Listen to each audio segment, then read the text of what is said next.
Oh, what's up, ladies and gentlemen of YouTube? Better report back for another video. And we are 3 days away from the US presidential election. Early voting has already started. Um, in several states, there have been hundreds of thousands, if not even in the small amount of millions of people who have already voted. Um, and I don't know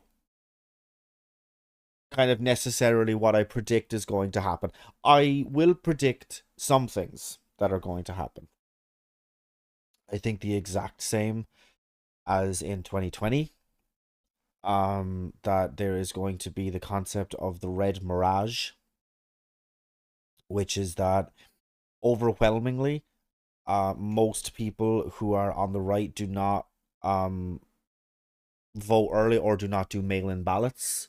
They will vote on the day, and for whatever stupid fucking reason, the US has opted to count the in-person votes first. I am just realizing I did not change my light. So there we go.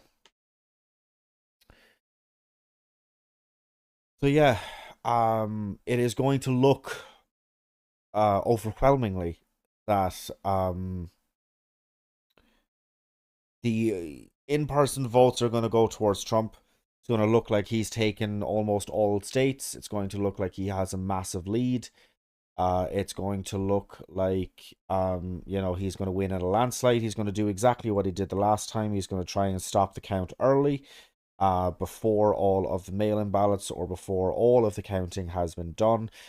Try to claim victory, and then even possibly try to do another insurrection attempt on January 6th. Um, I think that I do think that I do think Kamala is going to win. I don't know by how much. Um, because even the likes of Nate Silver, who I mean, like he was like once kind of renowned as almost a god when it came to kind of predicting um the election, and with his website 538 of about compiling all of the kind of the polls surrounding, who do you think is going to win, who do you think is going to get Congress, are you favorable, is the candidate favorable or not favorable, to with all of these things. And even now him, the website has had almost the exact same data for about the last month, and it's really, really weird. And it's gotten an awful lot of people talking and about wondering why this has happened and how this has happened. Like how is like and they're basically saying that an awful lot of the pollsters um are kind of pretty much just kind of saying that like they're not 100% sure who's going, like they don't want to, with the benefit of hindsight, they don't want to be seen as being wrong, and they don't want to be seen as having bad information and then just being seen as being wrong. And so they're kind of going, hey, it's 49-49, right? That's what it is. Almost statistically impossible that all of these major polling organizations have the exact same fucking data and have the exact same numbers. It's just statistically, it's impossible. With the variations of methodology, with the variations of the people that you poll, of the variations of all of these things, it is statistically impossible that they all have the same fucking number. It's just not. Um, so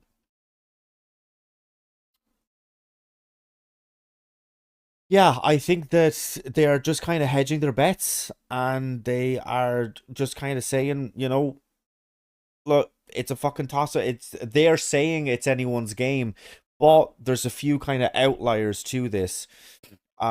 there was a YouGov poll out, I believe it was last week, that had Harris up 4 points nationally, which was pretty much the same sort of lead, or it was in the margin of error of the same sort of lead that Biden had at this stage in 2020, which is a good sign. However, you think about how close that election was, and we already know that Trump is going to do something to kind of try and obfuscate this and to try and kind of so Michael says, I also think there is a silent Harris wave of women that won't say that they're voting for her. Yeah, 100% man. Did you see the it was an ad that the Kamala campaign brought out, and I mean it triggered beyond belief every conservative in the fucking country, because they were, and I think it was like Jesse Waters on Fox News. He literally said that it was akin to his wife cheating on him. If his wife told him that she was going to go into the voting booth and mark Trump, whereas she actually marks Harris, that would be akin to cheating. Fuck is wrong with you, bro? Like that is nowhere near fucking cheating. So anyway, yes, I do. Yeah, and look, women tend to vote more, just as like a demographic, and also women's voting turnout is higher than what was expected. So yes, as Michael says, Roe pissed off an awful lot of women, and even those that are pro-life, because whether they believed in abortion or not, it was about taking a right away from them. Yeah, absolutely. Um, and then we have they are so mad about the women that vote. They are screaming about repealing the 19th. Yeah, I mean, uh, look, I kind of tried to say to myself that I was not going to get um not necessarily distracted, but that I was just gonna just go full throttle into what I was kind of saying. I absolutely love and appreciate every single comment and everything else like that. But anyway, look, we're just gonna power on through because I not necessarily think that this is going to be a long video, but I think that it has the potential to be a very long video. And so yeah, just back on track. Sorry, ADHD. So yes, I think that the Red Mirage is going to happen. It's going to look like Trump is going to be winning. For the first 10 hours, say, first 12 hours. Um, and then the votes, the mail-in ballots, the early voting, all of that sort of stuff. That's all going to come in for Kamala, and I think that she is going to clinch it. However, why I think that it's slightly different than Biden, even though they're up relatively the same points, um, as Biden was in 2020 at this stage.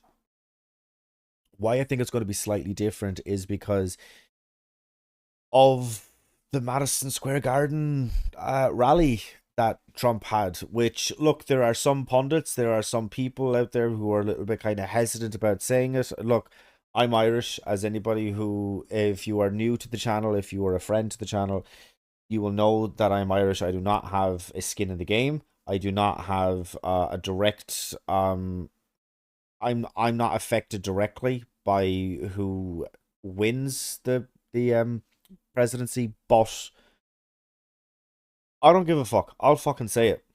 That was akin to a fucking Nazi rally. It was ridiculous, ridiculous. There were some people making comparisons to the 1939 Nazi rally again at Madison Square Garden. And I mean, I'm sorry, it is insane. But yes, as you do kind of say though, the whole world does have skin in the game. With all due respect, you are a superpower. Yeah, I mean, I do agree with you. I do 100% agree with you. Look, because even though, look, I said that I don't have a skin in the game.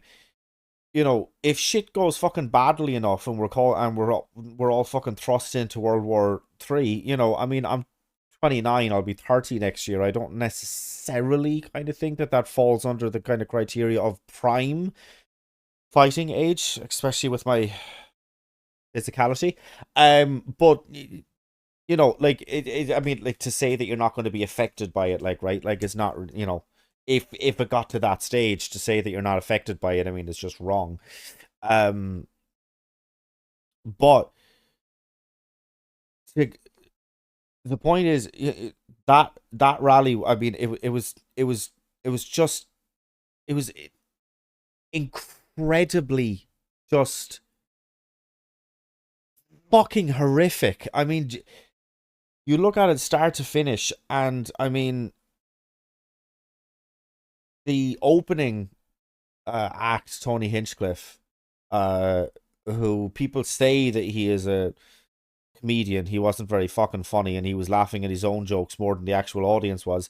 But um, when he compared the actual floating island of garbage